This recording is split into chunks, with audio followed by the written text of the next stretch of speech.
2.0, a Southgate Media Group podcast dedicated to all things John Constantine related.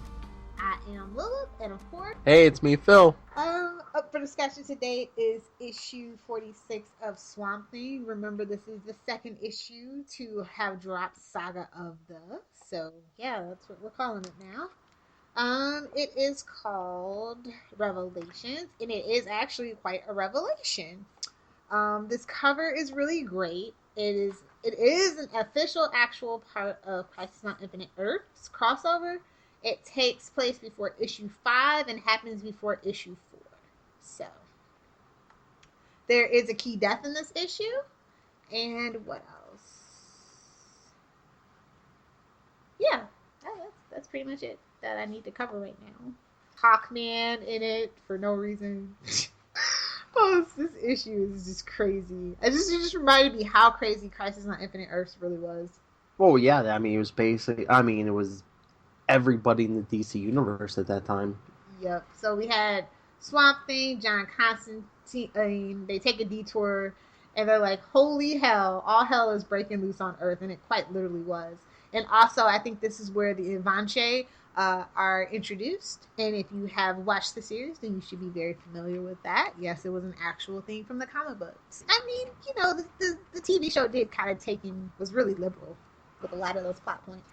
What did you think about this issue? It's different than, you know, any of the issues we've reviewed before because it's so set in that, you know, the main DC superhero continuity, you know. And all right, my question is Constantine, is he kind of a rookie at this point? Because I thought even in his first appearances, he had been in the game for a couple years. But the Phantom Stranger Phantom Stranger says to Constantine, he's like, oh, I thought you died in Newcastle last winter.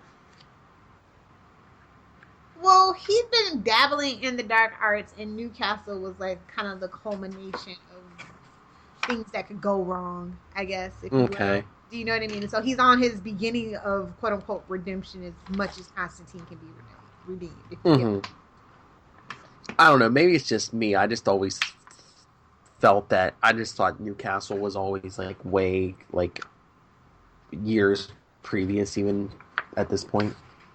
In some retellings, it is. So you know, it's easy for them to kind of blur together, quite honestly. And this was pre-crisis, so yes. that could have changed the timeline. But I mean, that gives you that mysterious, supernatural feeling for Constantine. Because I mean, the Phantom Stranger took time to talk to him. You know. I know. Oh my God, Phantom Stranger! Like I fangirled so hard. It's just like I mean, he don't talk to just anybody. Yeah. It's weird because we get all these, like, it's like we get a quote from, like, Revelations, the actual, like, biblical book of Revelations. Mm-hmm. And it's just like, man. And, like, literally we find out that, like, heaven, because that is a real kind of place in the DC universe, so is hell and, you know, Satan and all those things. Thank you, Vertigo. And so, like, we literally find out a lot about it. And then, like, Constantine is just kind of so above and beyond everybody. It's kind of surreal because he's such a new character at this point. Oh yeah, plus I mean the mid '80s at DC. I mean, you know, a lot of the superhero books. It's just, you know, superhero punch 'em ups, and you know, John Constantine is kind of the big symbol of, hey, there's more to this universe than you know. You know. I like how Swamp Thing is basically like an amalgam, if you will, of all three of the people, like the Phantom Stranger and Hawkman and Batman, you know what I mean? Mm-hmm. It was really cool to see these specific three people kind of come together and working with Swamp Thing and everything, because he's just the culmination of all three of those people. I thought that was a good choice. Mm-hmm. I totally forgot about Benjamin Cox, right? Oh, yeah.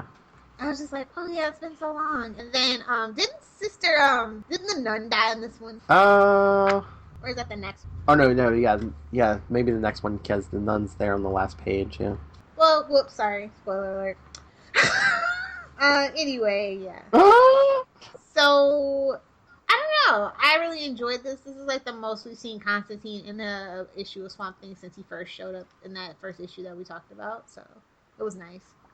Yeah, and you get like more of a sense, I think, for the first time that that Constantine's really like a big player. Although I wouldn't have minded him not being a big player. Yeah, but I mean, you can tell he has knowledge because he's He explaining the explains the Swamp Thing about crisis. the multiverse and Like, excuse you? Didn't we just meet you like 6 months ago? You've been God knows where doing God knows what.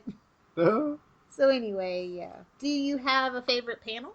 I don't know about a panel, but I don't know, the page isn't numbered, but when just like Swamp Thing wandering around the satellite and he's looking down, he's looking in that globe and he's seeing the multiple Earths and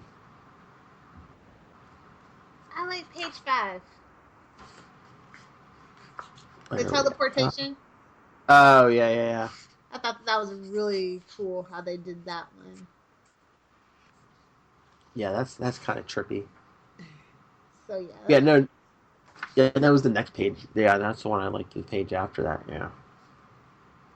so we also get the Brujeria in here too. So I was just like, oh, I'm just getting such feels for the TV show now. Too bad there's nowhere to go binge watch it.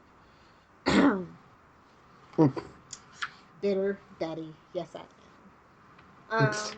We also kind of get Constantine kind of lets his guard down in certain aspects throughout the course of the story as well, which I liked.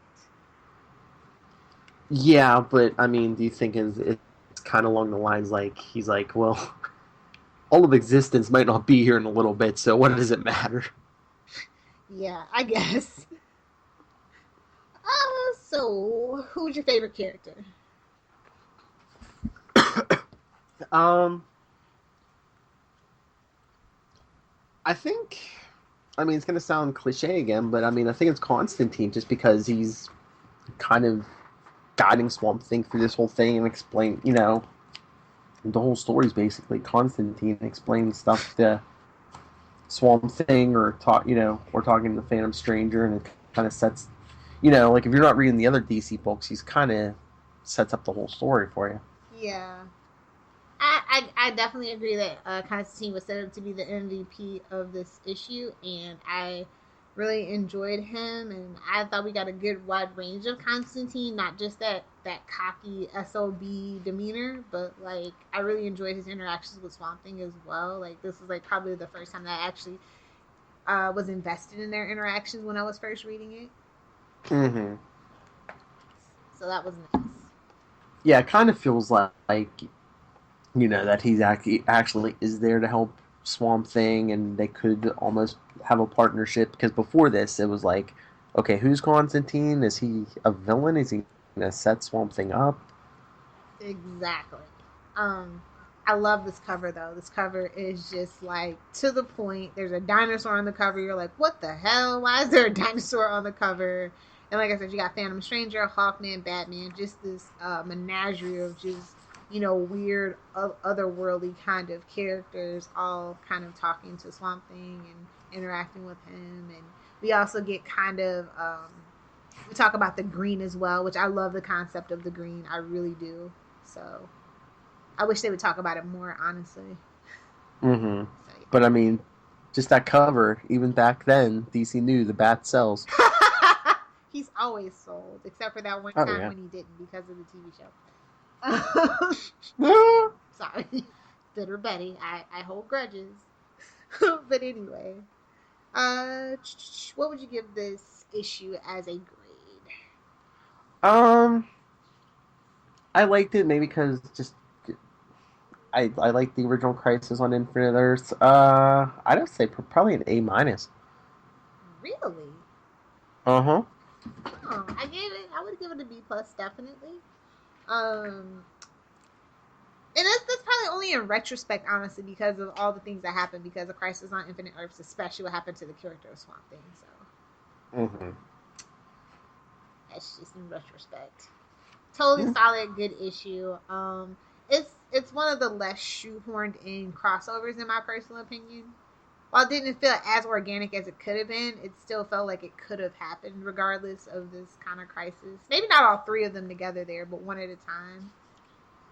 Yeah, I don't think it would have felt as organic if Constantine hadn't been there. So that's what we have for you guys for this issue. If you are reading along with us, we want to encourage you guys to send in those comments about Constantine, anything, Dr. Fate, Santana. So Phil, where can they find you? Well, you can always email me, nightwingpdp at gmail.com. On Twitter, I'm at nightwingpdp. You can discuss anything DC or Marvel with me, comics, movies, TV. Oh, okay. You can find me on Twitter at Lilith Hellfire. I'm on Tumblr. It's lilithhellfire.tumblr.com. And you can find my writings at either Pop Culture Postmortem or lilithhellfire.com. Doesn't matter. As for the podcast, you can find us on Twitter at Newcastle Crew. Our email is newcastlecrew at gmail.com. And we are also on Facebook. Yep, you guessed it.